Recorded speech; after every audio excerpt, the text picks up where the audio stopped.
There's always been something special about the mountains. They have this incredible ability to make you feel so small yet powerful. They can completely beat you up and chew you up and remind you who's boss, yet instill a sense of confidence like nothing else. They're a constant reminder of the scale of our planet, our universe, and our tiny little lives in place here as human beings. They remain humbling, unwavering, transformative landscapes, even after hundreds of thousands, millions of years. Forever gentle, yet unforgiving.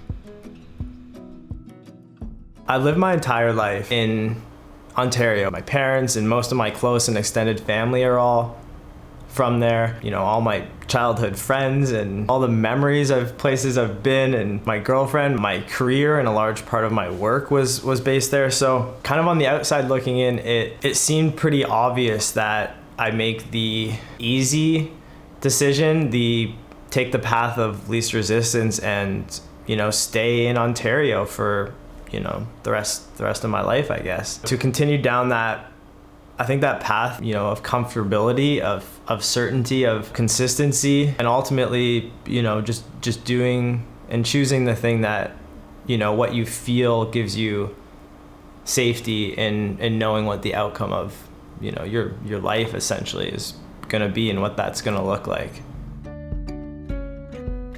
Over the past few years leading up to this, I slowly came to realize three things. The first thing is that growth and comfort cannot coexist. I continually found myself over time being unable to silence this empty feeling, this void that I held deep down. It's this longing for something more, something greater.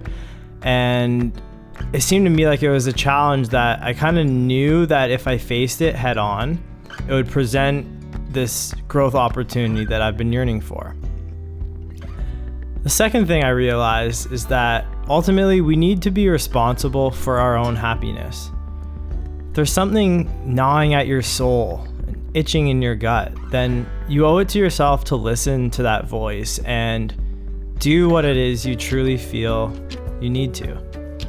For me, that was following my heart and doing the things I love most in the places that make me feel most alive.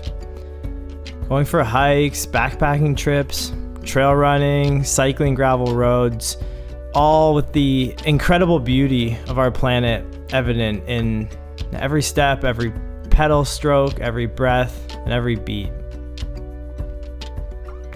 The third thing I came to realize is that often the bigger the sacrifice, the more significant the meaning of that sacrifice actually becomes. I've had some pretty difficult, incredibly difficult days, weeks, and even months out west here so far. Days and times where I'm completely stripped raw and end up serving as a reminder, you know, deep down the core of my being, why I made the decision to move out here by myself.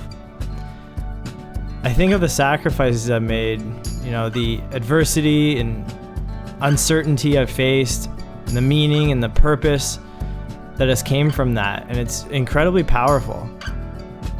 The beautiful thing about commitment, even though it's absolutely scary as hell, is that by committing to one thing, we're effectively saying to ourselves, this is the most important thing to me and what I value the most. I mean, I love it out here, man. Like I'm looking out my window at the mountains. I can see Grouse and Crown Mountain, Beauty Peak. For all the terrible days and difficult and challenging days out here, I've also had some truly incredible days. And I've had days that I feel like are a bit of a, I don't even know what you would call it, but like a message or a signal that, you know, as tough as things are, that I think deep down I know I'm on the right track. I think there's a sense of, you know, like what I talked about earlier, this yearning and this longing for something more that I've just felt for so much of my life up until this point. And I've always been trying to fill that void or that space, that longingness for something by traveling, always being on the move, not committing to anything in my life like wholeheartedly, always being like 1 foot in and 1 foot out. There's just something really nice about kind of planting some roots out here in a place that's really starting to feel like home, and that is where I'm supposed to be. I don't know, I don't want to be that guy to start giving advice and stuff, but don't be afraid to travel and move and listen to your heart and follow what it is that scares you, what it is that kind of gives you that weird feeling in your stomach where you're like, I don't know. Lean into that. That's where the growth is. Moving to a new place, whether it's a different town, across the country, or even across the world, certainly won't solve your problems. You're still gonna bring all of your past issues, trauma, triggers right along there with you. But if you're able to find a place that gives you more space to truly look inwards and reflect, then follow it. Trust that. Cherish it. That's why I moved to the mountains.